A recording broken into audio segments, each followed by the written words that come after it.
Greetings from Toronto, Canada. This is Michael Fullan.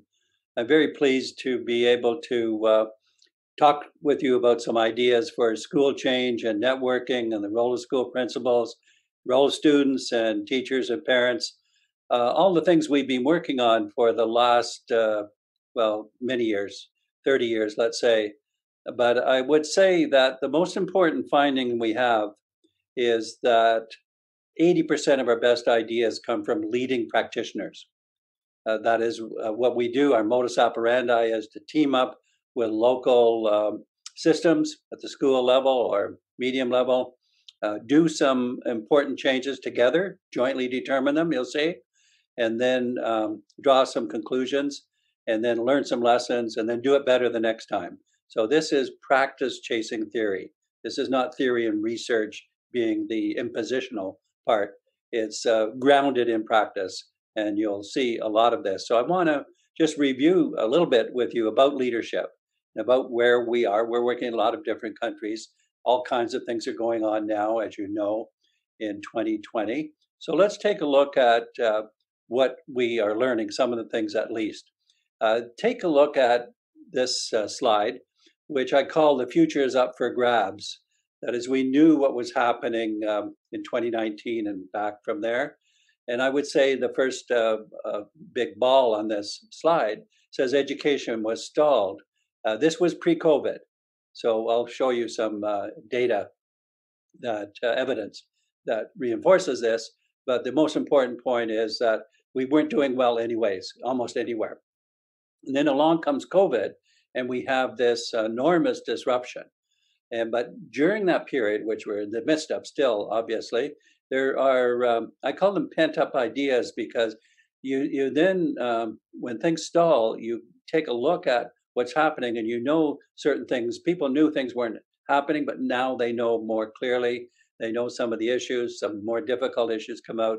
So there's a mixture of disquiet. And I think we see it. We first saw it as, well, this is an opportunity to do some good. But now I'm worried that some bad things might happen, which is more privatization, more technology playing an inappropriate role. So that's the kind of dynamic we have now. I call it the battle of the decade. We really could call it the battle of the century, the remaining 80 years we have. But definitely the world, and we've written about this. I did a book with my colleague, Mary Jean Gallagher, which is called The Devil in the Details. It just came out in 2020. And chapter 1 has all the evidence about climate change, about growing inequality between the rich and the poor, about mistrust developing in society, about stress continuing. So we have a really strong negative context. And the question is, how do we survive? And how do we do even better when we do that? I could give you lots of data, and you can see it in our research or our summary of research, but education as a standstill is a good way of putting it. There's a lot of evidence from the US, from England, from Australia, some from Canada, actually everywhere. Even the Asian countries, which have been doing really well on the test side, like South Korea and Singapore and Shanghai and others, they're concerned about stressing out on academic achievement and pushing too hard. So we do know, and I'll just give you one way of thinking about it, is that from this research that if you look everywhere, and I am talking about the detailed research, you find that by the time the students get to be age 16 or 17, they're in year 10, 11, 12 of secondary school, that 2/3 of them, and I really mean that, we could be a little more cautious and say half of them, but still like a lot. But 2/3 of them find that they don't find a lot of meaning and purpose in schooling, and either because they're alienated to begin with, or they're bored, or whatever. So we've got a real problem of the crushing problems in society, and not much interest in education. There's something wrong there. We think it has to be changed, and that's what we're working on. So if we think then about going forward, here's the attitude, that the educational goal is not just to survive COVID-19, but to end up with something that was better than was the case in 2019 or you could take the last 50 years, the last 20 years, things have been not working well. What are some of the reasons why this is not working? This is my list. There's a failure to connect students with the purpose of education, a failure to challenge students with high expectations, inadequate learning goals, continued use of ineffective pedagogy. We'll come back to pedagogy, the teaching-learning relationship, and the sense of well-being, linking students into relationships, but also a sense of belongingness. My colleague, Jal Mehta from Harvard, did some research on deep learning as well. And he found the same things that we did. He has it expressed this way, I think is really a good way of putting it. He said there's a yawning gap between how schools are organized and how young people are learning. You can be the judge of that. I know you in your schools and your foundation, you're looking at these different things. I ask you this rhetorical question. Is schooling really meaningful for the students and the adults? The relationship side, the purpose side, the identities, the belongingness, all of those, I'll come to our own solutions. So this is a growing problem. We have thought about now the pandemic as providing possibly some silver linings. There's a stall here, there's a gap now we can rethink. Of course, most of our effort should be placed on dealing with the immediate crises of which is enormous, and we are also helping to deal with that. We did a report with Microsoft in May of 2020 called Education Reimagined. You can look at that in our website, npdl.global, or in Microsoft's website. So in this transition side, what we're seeing is there are certain silver linings, and these 6, I'm not going to spell them out. I want you to think about, though, what are the potential in this period we're going through in 2020 now? It'll go through most of 2021, where there's new learning that is much more connected. And I will give you our version of this when you because we've been working on it in partnership with schools in really 10 different countries. But let's stop and look at leadership more directly. I know you're interested in school leadership, both inside and out. I think the combination here that I want to give you this mindset before I delve into the leadership. There is leadership inside the school. You go to intra-school leadership to improve the quality of individual schools. That's one. So inward into the school. Secondly, there is schooling that links into linking outside to the different parts of the relationships that you have in your networks or whatever. And then there's linking to the policy context and upward. So I want you to think of linking inward if you're a school leader, linking outward, and linking upward into the system itself. So as we stick with the inside the school, here's a very revealing study that Vivian Robinson did a couple of years ago when she studied the role, all the research she could find in the world, the role of the school leader in terms of how he or she impacts student achievement. And she used, we'll see this a couple of times, effect sizes, statistical measures, which Vivian herself, Robinson, and John Hattie, who we'll see shortly, they tend to think of effect sizes, which are calculations of the statistical significance of a given factor in relation to a particular outcome, the outcome being student learning. And what they think, they give us as a guideline statistically, that anything that's 0.40 or above is worth looking at, but it's not very strong at 0.40. When it gets to 0.8, 1.0, that's when we start to look strongly. So what she did, and I'll make this brief because I know we want to have a discussion about this, that what she found was all 5 factors statistically significant, 4 of the 5 not very impressive. The principal, establishing goals and expectations with the staff, etc. Look at the one that was most significant because we're going to build on that. Number 4, leading teacher learning and development.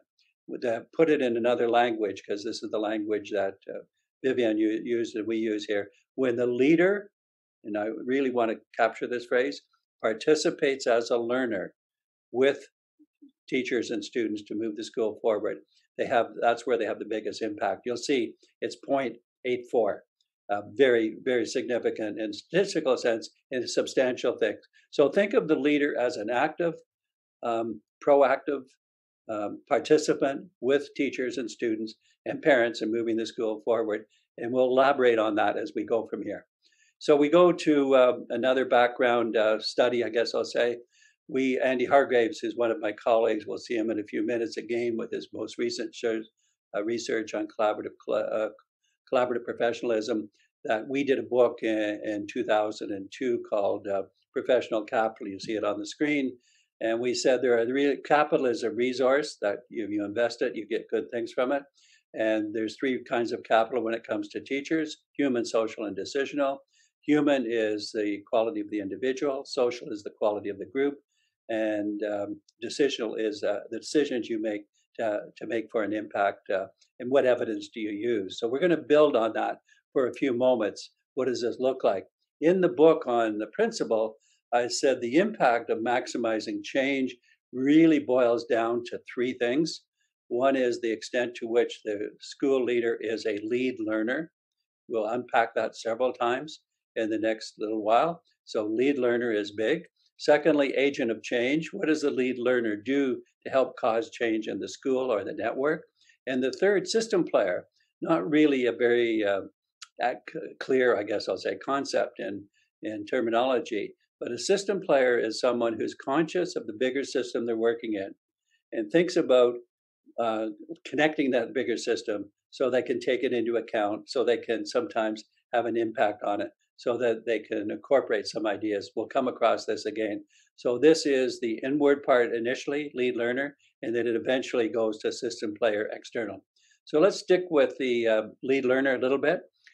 Here's another set of findings that are just self-evident once you expose them. This is John Hattie, big researcher on visible learning. I'm sure you've seen his work.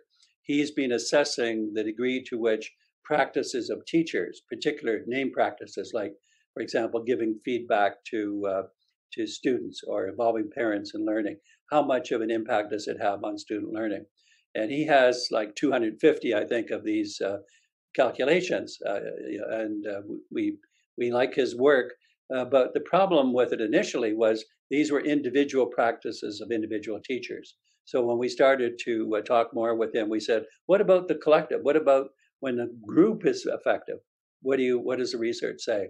And he said he didn't know, but he thinks it's a very rich thing to look at. He started to look at it, and then he started to write about it. This is his result. He calls it collective teacher efficacy. I'm going to define it in a moment. But collective teacher efficacy, you get the sense just from the phrase, had an effect size of 1.57. This is whopping in terms of statistical power. Remember the other ones, 0.84 was the biggest, but most of them were 0.4, etc. This is over the top. It's a powerful factor. So the question is, what is it? And this is what he found in his research. He says, when we look at schools that have collective efficacy, we find that there's a shared belief on the part of the teachers that they can produce results. They believe they can. Plus, they use evidence of impact in what they're doing, what the research says. Plus, they have a culture of collaboration where they're committed to implementing high yield strategies, which are really teaching and learning pedagogies we'll see more of as we go on this presentation. And then fourth, we could have written this ourselves, leaders participate in frequent specific collaboration, participate as a learner to bring about change. So we have really powerful evidence here that inside the school, if the principal and the teachers and the students linked to the community act like this, they get better results. It's very clear, actually. The question is how to get more of it, and we'll build on that as we go. So some more. I'm not going to take this slide and go over it specifically, but this is latest work from Andy Hargraves and his colleague Michael O'Connor.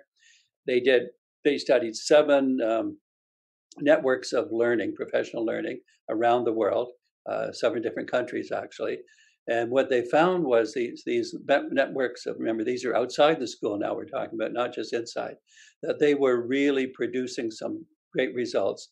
And they said, in a sense, what's happening in the culture is that the culture is moving from what you see on the left-hand side to all the things you see on the right-hand side.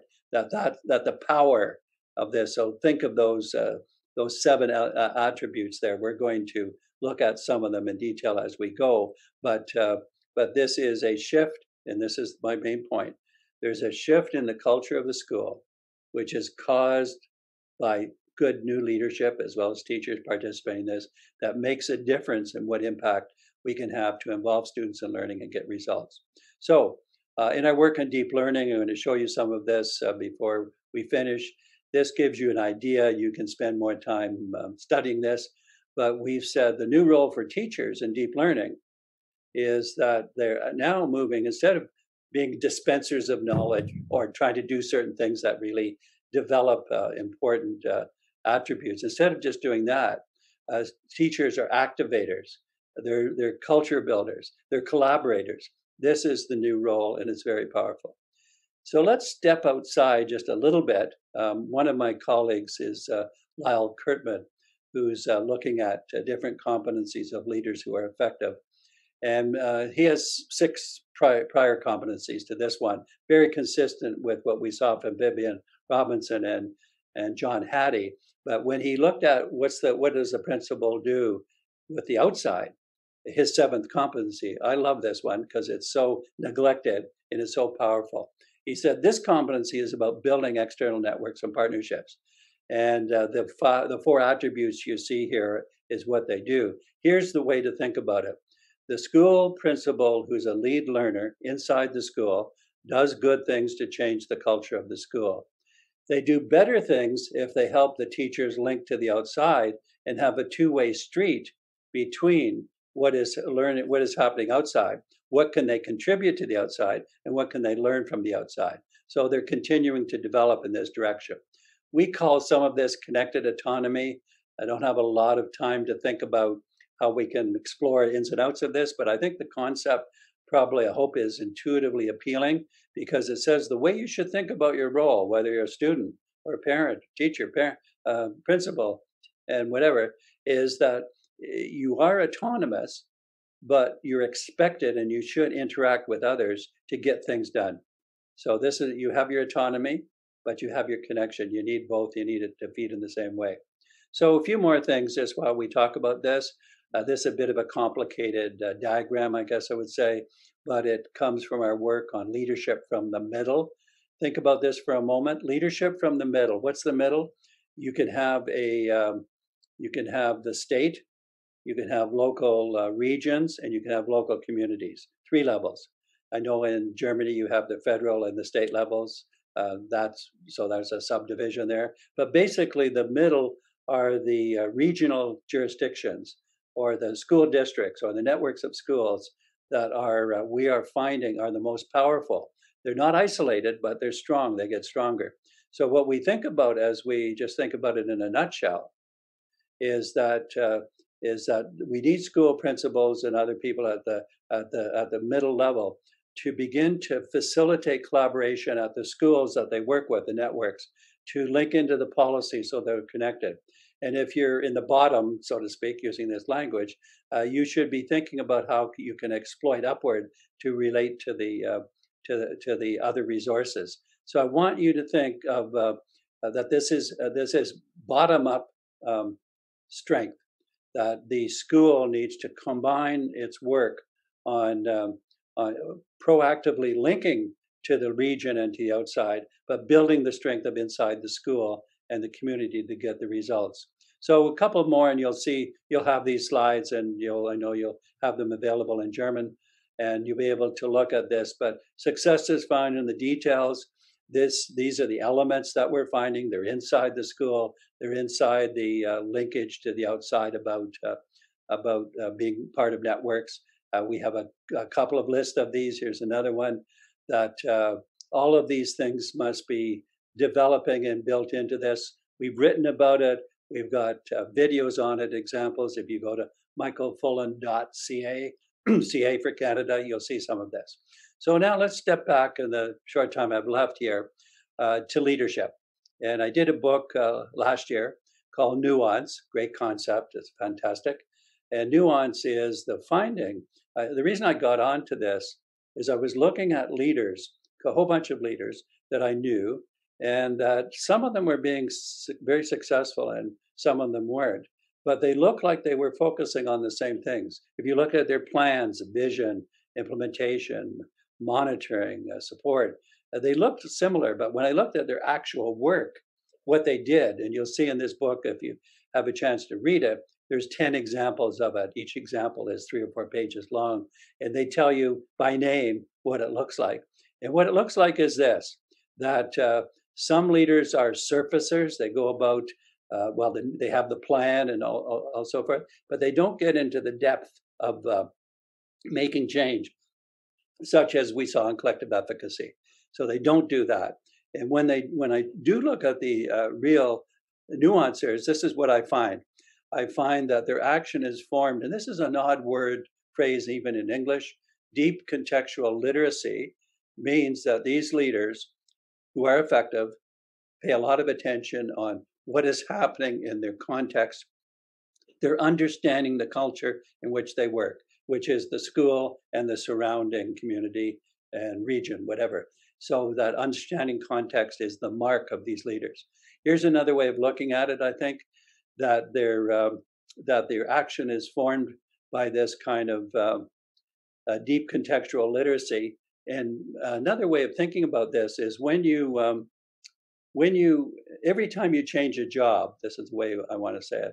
This is every time you change a job, you become automatically de-skilled at the beginning, de-skilled, because the new context you can't be expert in the context when you first arrive, pretty obvious. And therefore, it's really saying contextual change, you've got to do this. This is another way of looking at COVID, incidentally. It has changed context before our very eyes. This means we are de-skilled to a certain extent, and then we have to face into that and learn more. Another way of more positively looking at de-skilled is to say you have to think of yourself as an expert and an apprentice. An expert, I know some things. I've been a leader. I'm learning. I've got things to offer. Apprentice is I've got something to learn, especially if the context is unfamiliar to me. And that learning I might get from a community member, from teachers or students, whatever. But I am a learner. This is the big thing. I am a learner, but I also know something about leadership.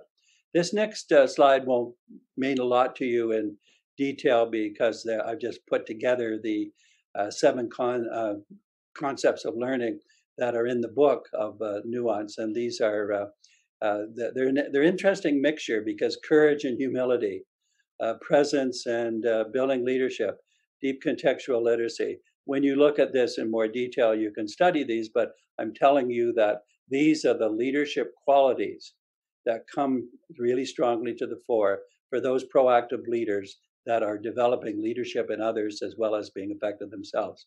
So in the short time I have left, I want to touch base on our deep learning work, which exemplifies what I'm talking about, except now it applies it to a solution. Remember the problem, most students are bored. Most students are alienated. Most students don't have a sense of purpose by the time they get halfway through secondary school. And so our cure for this is deep learning. Well, what is deep learning? You can look up at some of this on our website. We have, 100 videos of 2 to 4 minutes each showing schools doing this. So it's a pretty simple model in some ways, even though it's complex to implement. We don't like to have a model that has a whole bunch of theoretical pieces in it. We want to have a model that is powerful, succinct, precise, and easy to understand. So what is this so-called model? The purpose is to foster deep learning. I'm going to define deep learning in a few moments, but this is really deep learning. You could think of it this way. It's learning that sticks with you the rest of your life. So what does that look like? Learning that sticks with you the rest of your life. We've been working on this since 2014 and in 10 countries. These are the 10 countries. There's several hundred schools in each country. They tend to be in clusters or systems. I'm not going to run through the whole list. It really was just the natural energy that people wanted to follow in it. And this is our attempt to learn from teaming up with people in the field. And so this gives you a geographical range of what this group looks like. And what we have done is say, what's deep about deep learning? There's only really I guess, three things to think about. One is the learning focus and the outcomes therein. The second is the design of learning that causes those learning focus. And the third is the bigger context at the local, medium, and state level. That's all. Big, but that's all. So let's start with the first one. Here's something that you won't be able to, unless you delve into it in our books on deep learning and the things we've written about. Well, we have come to the conclusion 6 years ago that the academic subjects was not the driver. Yes, we'll go deep into the academic subjects, but what is the driver are the core competencies, global competencies, and we've called them the 6 C's. You see them on this screen. There are character and citizenship normally have not been part of this. The 21st century skills have been the other 4. The other 4 by themselves haven't made a difference. When you combine them with character and citizenship, you get power, you get implementation, you get meaning. Remember that couple of slides I had about students not finding purpose? They find purpose in this set of 6. So we have ways of guiding implementation, and we then say that this should be the focus, and you'll be more effective with social emotional learning. You'll be more effective with academic subjects. On top of this, you have to think about what's the design of deep learning. This next slide I'm going to show you. Again, it's simple but powerful, simple but complex. There's only 4 things here. In the middle, deep learning are the 6 C's. Surrounding them are the pedagogical practices, what's the teaching and learning, the learning partnerships between and among students, teachers, and parents, community, the learning environments, classroom, the world really changed the learning environment, leveraging digital, which is how technology can accelerate learning, not be a driver of learning, but accelerate it. So in each of these, we have operationalized we have rubrics that are able to say this, but I'm trying to emphasize to you the territory, I guess I'll say, in your own foundation, in your work of your schools, and I'll summarize this in a few minutes as to where I think this application is. But think now of the deep learning, learning that sticks with you the rest of your life, learning with purpose and meaning and belongingness, focuses on the 6 C's, and also examines the way in which these design elements can occur. We have, because we've been working so closely with our schools, we've been able to look at more specifically what's the difference in the 2 roles. In this summary table we have, which is the result of our knowledge from this, is really revealing that deep learning, you see a radically different role for students and teachers on the right-hand column of this slide. And that on the left-hand side, which is the old traditional learning, you see a much more unexciting passive role. We can tell you, and I'm sure you know this just by experience, is that the right-hand column here is the driver. It's the one that excites people to do this. It's the one that makes learning comes alive, makes people's energy, and they're wanting to make a contribution.